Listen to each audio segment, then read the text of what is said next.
Hello everyone, welcome to the session. हम discuss कर रहे हैं Punjab school education board class 6 की सोशल स्टडीज और उसके ज्योग्राफी सेक्शन का 5th lesson realms of the earth. Last class में हम लोगों ने लिथोस्फेयर के बारे में पढ़ा था, जिसमें मैंने आपको बताया था उसके 3 पार्ट्स होते हैं, 3 सेक्शंस होते हैं। पहला माउंटेन्स, सेकंड प्लेट्यूज, तीसरा प्लेन्स। और उसके अलावा मैंने आपको 7 कॉन्टिनेंट्स के बारे में बताया था और वो सेपरेट किसके द्वारा होते हैं ये भी समझाया था और उनका साइज भी याद करवाया था। तो आज की क्लास में हम लोग दूसरे रेल्म के बारे में पढ़ेंगे, यानी कि धरती के दूसरे हिस्से के बारे में पढ़ेंगे, जिसे हम हाइड्रोस्फेयर कहते हैं, पानी। अब अगर आपने कभी ग्लोब देखा होगा तो आपको दिखाई देगा कि ज्यादातर हिस्सा ग्लोब का ब्लू कलर से कवर्ड है। तो ये जान के अब आप हैरान मत होना कि 71% या 2/3 हिस्सा अर्थ के सरफेस का पानी से कवर्ड है। किसकी फॉर्म में? ओशंस की फॉर्म में, सी की फॉर्म में, लेक्स या रिवर्स की फॉर्म में। तो जो पार्ट अर्थ का पानी से कवर्ड है उसे हम हाइड्रोस्फेयर कहते हैं। हाइड्रो पानी से रिलेटेड होता है। तो इस सेक्शन में हम सबसे पहले बात करने वाले हैं ओशंस के बारे में। ओशन जो है वो पानी की बड़ी बॉडीज होती हैं, काफी ज्यादा पानी होता है उसके अंदर।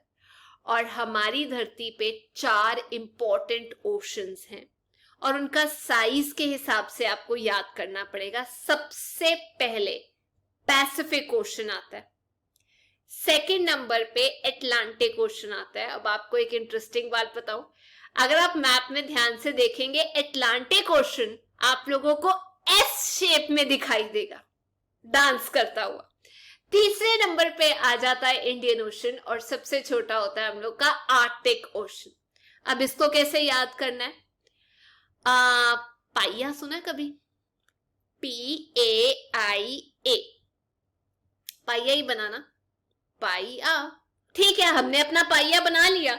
तो P से पैसिफिक, A से अटलांटिक, I से इंडियन और A से आर्कटिक। तो चलिए सबसे पहले बात करते हैं पैसिफिक ओशन के बारे में। मैप ध्यान से देखना, आपको दिखाई देगा एशिया और ऑस्ट्रेलिया और यहां तक कि नॉर्थ अमेरिका के बीच में जो पानी का हिस्सा है उसे हम पैसिफिक ओशन बोलते हैं। ये सारे समुद्रों में से सबसे बड़ा ओशन है। आप ये कह लो ये धरती का 1/3, 1/3 हिस्सा कवर कर रहा है। तो अगर हम सारे कॉन्टिनेंट्स को, लैंड मास को भी इकट्ठा कर दे तो भी ये उनसे बड़ा आएगा। मतलब इतना बड़ा पानी का ओशन है ये।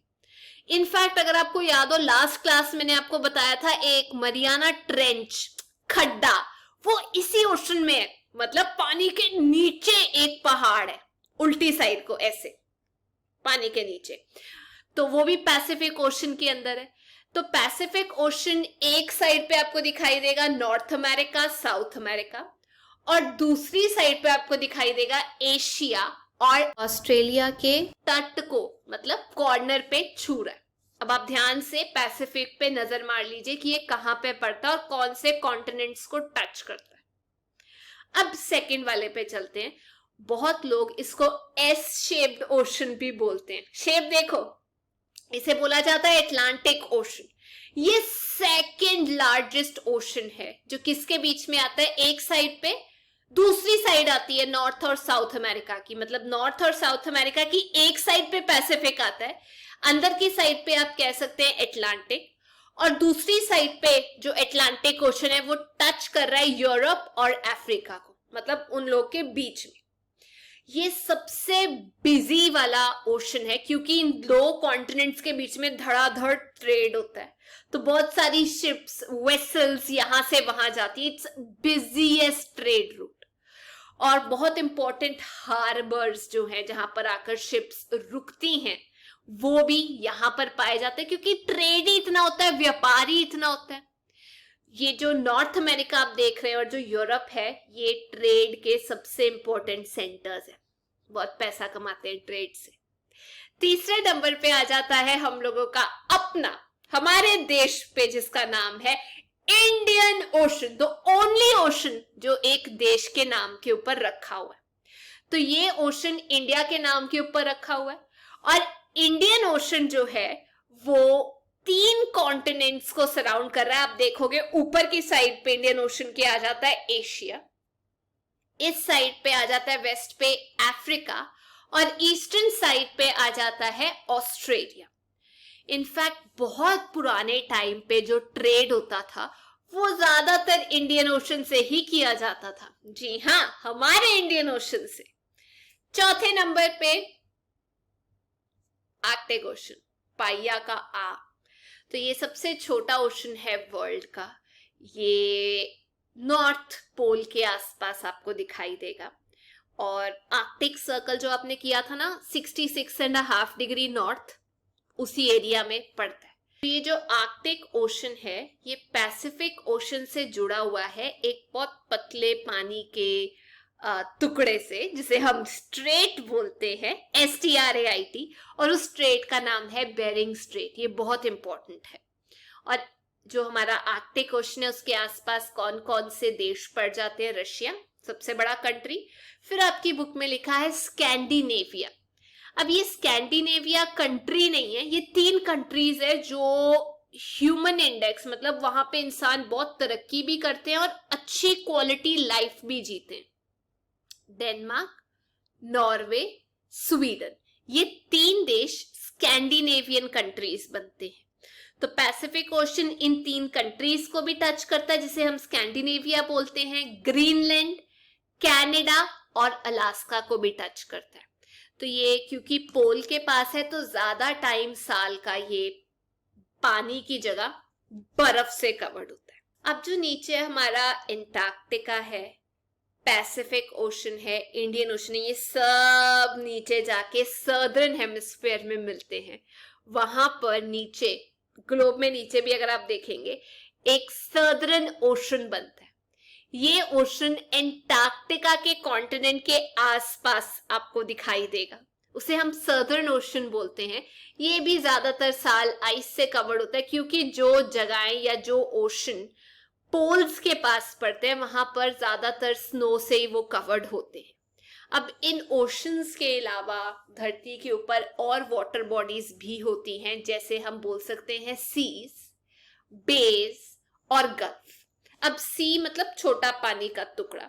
जो ओशन होते हैं वो बहुत बड़े होते हैं और उनमें पानी पीने लायक नहीं होता, नमक वाला पानी होता है। लेकिन धरती का ज्यादातर हिस्सा ओशन कवर करते हैं।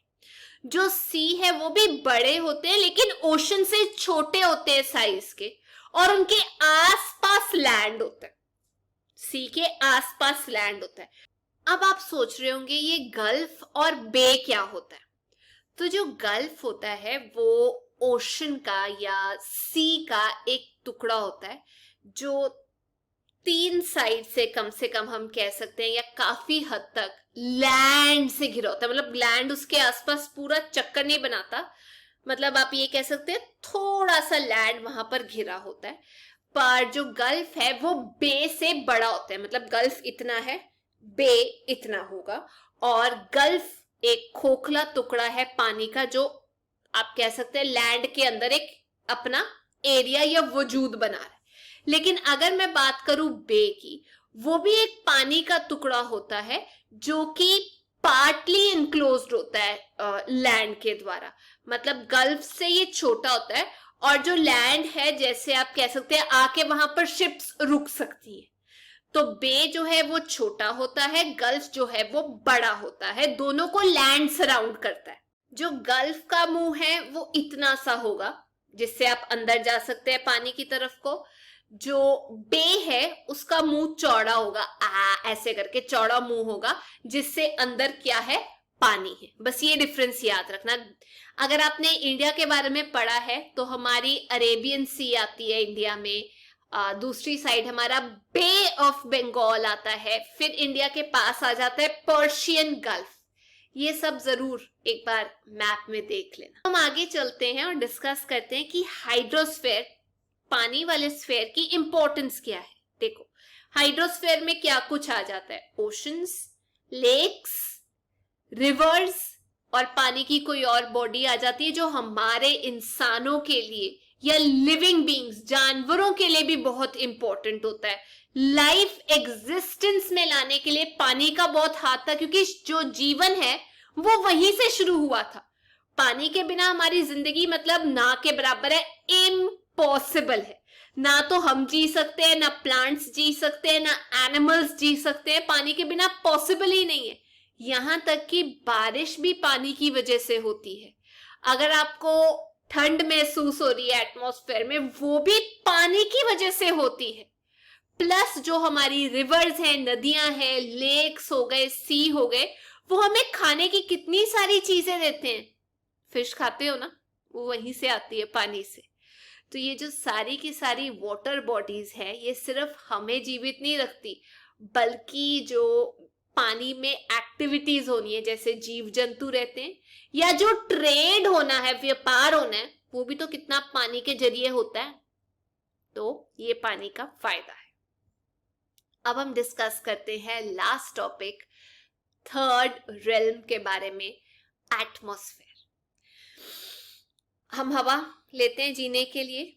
ये जो हवा है ये धरती को कवर करती है, सराउंड करती है, मतलब लैंड के ऊपर जितना एरिया उसे हम एटमॉस्फेयर कहते हैं। और ये सबसे इंपॉर्टेंट हिस्सा आता है, अर्थ का रिल्म आता है। मतलब आप ये ले लीजिए कि ये 1600 किलोमीटर्स ऊपर की साइड को होता है, अर्थ के सरफेस से 1600 किलोमीटर। तो जो हवा हम ब्रीद करते हैं वो इसी सेक्शन में आपको पाई जाती है, एटमॉस्फेयर में। जो हवा धरती के पास पाई जाती है वो थोड़ी थिक होती है, मतलब आप आसानी से सांस ले लेते हैं। लेकिन अगर आप पहाड़ों में जाएंगे तो आप देखेंगे वहां के लोगों की जो चीक्स होती है बिल्कुल रेड होती है। वहां पर ऑक्सीजन का थोड़ा जो लेवल है वो कम होता है। जैसे जैसे आप ऊपर जाते रहेंगे वैसे वैसे ऑक्सीजन का जो लेवल है वो कम होता जाएगा। अब ऐसा नहीं है कि एयर का मतलब सिर्फ ऑक्सीजन होता है। एयर में बहुत सारी गैसेस होती है जो इंसानों को जीवित रखती है। सबसे इंपॉर्टेंट उसमें आ जाती है नाइट्रोजन, फिर हमारे पास ऑक्सीजन भी आ जाती है, एंड कार्बन डाइऑक्साइड धुआं। तो याद रखना NOC, nitrogen, oxygen, carbon dioxide और भी गैसेस होती है। नाइट्रोजन सबसे ज्यादा मात्रा में पाई जाती है, 78%। अगर मैं ऑक्सीजन की बात करूं तो वो उससे थोड़ी सी कम, 21%। और जो बाकी की गैसेस हैं वो 1% एटमॉस्फेयर में पाई जाती है। अब ये चीजें आपको याद करनी पड़ेंगी। ऑक्सीजन हमारे को जीवित रखती है, मतलब वो जीने के लिए बहुत जरूरी है हम लोगों की। नाइट्रोजन वो लिविंग ऑर्गेनिजम्स, जो जीवित लोग हैं, प्लांट्स हैं, उनकी ग्रोथ में हेल्प करती है, उनको बड़ा करती है। कार्बन डाइऑक्साइड और जो पानी है वो भी प्लांट्स लेते हैं। आपको पता है प्लांट्स बाहर ऑक्सीजन छोड़ते हैं और अंदर जो गैस खींचते हैं वो कार्बन डाइऑक्साइड होती है। यहां तक कि जो बारिश है या स्नोफॉल होती है वो प्लांट्स को जो मिलती है वो कैसे बनती है? वाटर वेपर जब एब्जॉर्ब किए जाते हैं, इवेपोरेट होकर ऊपर जाते हैं, बादल बनते हैं, फिर नीचे गिरते हैं बारिश के रूप में या स्नोफॉल।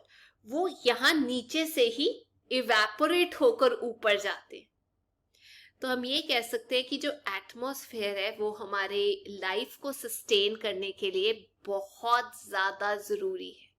सिर्फ ऑक्सीजन जरूरी नहीं है, पर ये जो एटमॉस्फेयर है ये हमारी लाइफ के लिए, धरती के लिए एक रजाई, एक ब्लैंकेट का काम करता है। इसने अर्थ को घेरा हुआ है। तो ये एटमॉस्फेयर की ही बदौलत हम जी पा रहे, क्योंकि अगर एटमॉस्फेयर या हवा नहीं होगी तो अर्थ का टेम्परेचर इतना ज्यादा बढ़ जाएगा सन की किरणों की वजह से कि अर्थ के ऊपर लाइफ ही नहीं पॉसिबल हो पाएगी। तो ये जो एटमॉस्फेयर है खुद ही अपने अंदर हीट एब्जॉर्ब कर लेता है, या ज्यादा ठंड हो तो भी टेम्परेचर ठीक कर देता है। एयर बहुत इंपॉर्टेंट रोल प्ले करती है, मतलब एक रजाई का, खुद के अंदर सब कुछ समेट लेती है, जैसे मां समेटती है। तो अगर ये एटमॉस्फेयर नहीं होगा तो दिन के टाइम पे जब सन निकलता है तो बहुत ज्यादा गर्मी हो जाएगी और रात के टाइम पे बहुत ज्यादा ठंडी हो जाएगी। तो एटमॉस्फेयर टेम्परेचर को मेंटेन करता है। अच्छा, आपको पता है ये जब तीनों रेल्म्स अर्थ के मिलते हैं, लिथोस्फेयर, हाइड्रोस्फेयर और हम लोगों का एटमॉस्फेयर, तो लाइफ पॉसिबल होती है। मतलब एक भी मिस आउट हो जाए तो लाइफ पॉसिबल नहीं हो सकती। आप खुद सोचिए ना। तो ये तीनों मिलाकर हमारी लाइफ पॉसिबल करने के लिए एक स्फीयर बनाते हैं, एक जोन बनाते हैं जिसे हम बायोस्फीयर बोलते हैं, जिसमें आप सब प्लांट्स, एनिमल्स, जानवर, पौधे या इंसानों को पाएंगे। ये वो वाला जोन है बायोस्फीयर जिसमें लाइफ पॉसिबल होती है। अब आप सोच रहे होंगे कि मैम ये कहाँ पाया जाता है। देखो, ये लैंड है, लैंड के जरा सा नीचे मतलब पानी में, और लैंड के जरा से ऊपर क्योंकि यहाँ पक्षी रहते हैं, तो इतना एरिया जो है वो हम कहते हैं बायोस्फीयर।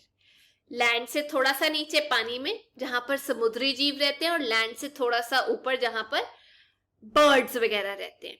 इसमें आपको बायोस्फीयर में भिन्न भिन्न प्रकार के जीव जंतु मिलते हैं जिनका अलग अलग साइज होता है।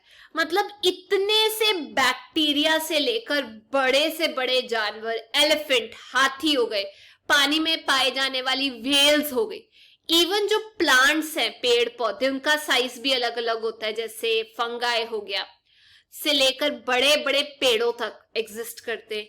ह्यूमन बींग्स भी इसी एरिया में पाए जाते हैं, बायोस्फीयर में।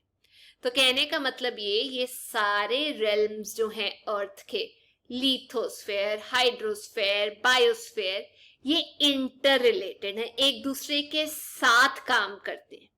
अगर एक में भी बदलाव आ जाए, कुछ कमी आ जाए, तो सारे के सारे खराब हो जाते हैं। जैसे कि हमारे पेड़ काटने से जो फॉरेस्ट है, जो जंगली इलाका है, वो कम होता जा रहा है।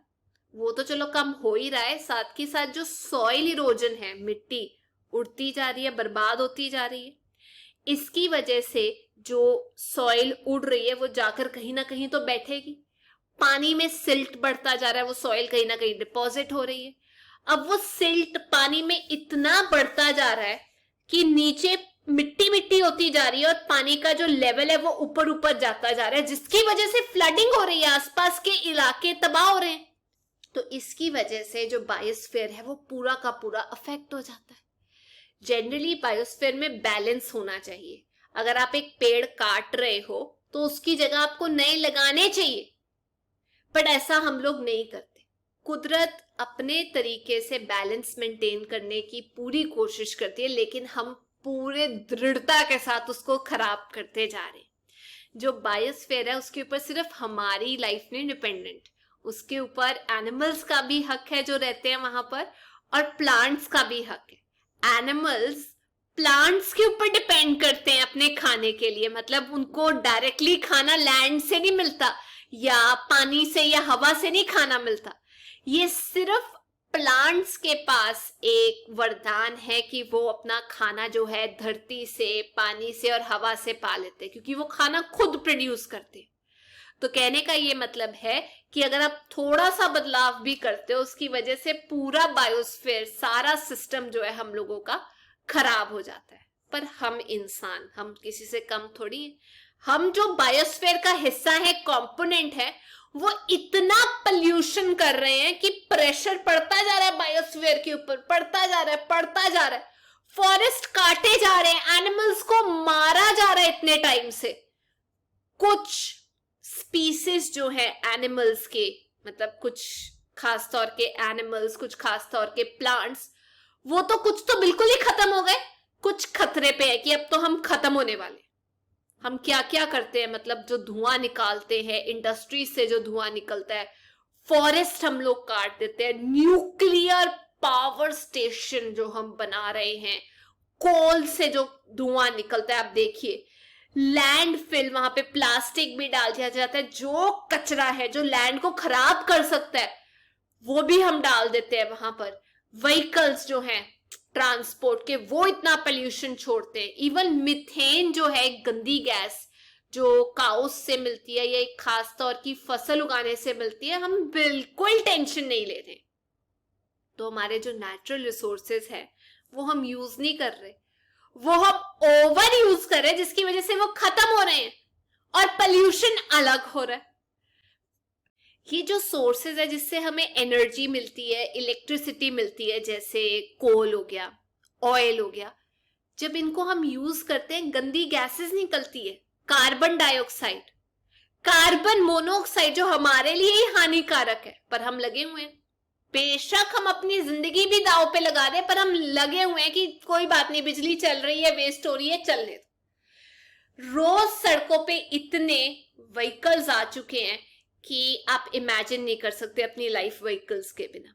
फैक्ट्रीज धुआं छोड़ रही हैं, हम वाटर बॉडीज के अंदर कचरा फेंक रहे हैं, फैक्ट्रीज वाले कचरा फेंक रहे हैं, साफ भी नहीं करते। बेशक मछलियां मरती है तो मरे, हवा पानी सबको अशुद्ध कर दिया। तो ये जो हिस्से हैं ये बायोस्फीयर की तो हैं, जिसे हम खत्म करते जा रहे हैं। नेचर अपने आप को ठीक कर देती है, जैसे आपके चोट लगे तो वो खुद ब खुद बॉडी हील कर देती है, लेकिन अगर घाव मारी जाओगे, उसके ऊपर मारी जाओगे घाव, तो एक टाइम पे तो बॉडी भी बोलेगी ना सत श्री अकाल। तो वैसे ही नेचर ने भी अब हाथ खड़े करने शुरू कर दिए। पोल्यूशन इतना ज्यादा हो गया है कि अब वो नीचे नहीं आ रहा है हम लोगों से, और नेचर ने भी बस हाथ खड़े कर दिए कि भैया तुम ही कर लो। तो अब हमारे पास एक ही जरिया बचता है कि हम खुद सावधान हो जाएं और गलत काम ना करें। अब क्या हो सकते हैं उसमें स्टेप्स, मैं 3 बताती हूँ। सबसे पहला, पॉपुलेशन कंट्रोल की जाए ताकि प्रेशर जो है बायोस्फीयर पे वो कम डले। दूसरा, जो नेचुरल रिसोर्सेज हम यूज कर रहे हैं उनको ध्यान से यूज करो, खत्म थोड़ी करना है कि हमारे रहते रहते खत्म हो जाए। आगे भी तो जनरेशन आएगी, आगे की पीढ़ी क्या यूज करेगी। और इंसान को हमेशा याद रखना चाहिए एक principle, live and let live, जियो और दूसरे को भी जीने दो, तभी जिंदगी जो है वो कंटिन्यू हो सकती है अर्थ के ऊपर, आने वाली जनरेशंस रह सकती है खुशी खुशी, वरना हम तो सब खत्म करके ही जाएंगे। तो ये थी आज की क्लास। अब है रिवीजन टाइम। तो आप लोगों के लिए 2 क्वेश्चंस। पहला क्वेश्चन ये, 4 दुनिया के ओशंस के नाम बताने हैं आप लोगों को अकॉर्डिंग टू साइज, साइज के हिसाब से आपने वो 4 ओशंस के नाम बताने हैं। दूसरा, हमारे एटमॉस्फेयर में कौन सी गैसेस है और कितने परसेंटेज पे है, ये जरूर बताना। तो अगर आप लोगों को ये वीडियो अच्छी लगी, please make sure you like, share and subscribe. अब हम नेक्स्ट क्लास में नेक्स्ट चैप्टर के साथ मिलेंगे। Till then take care, bye bye.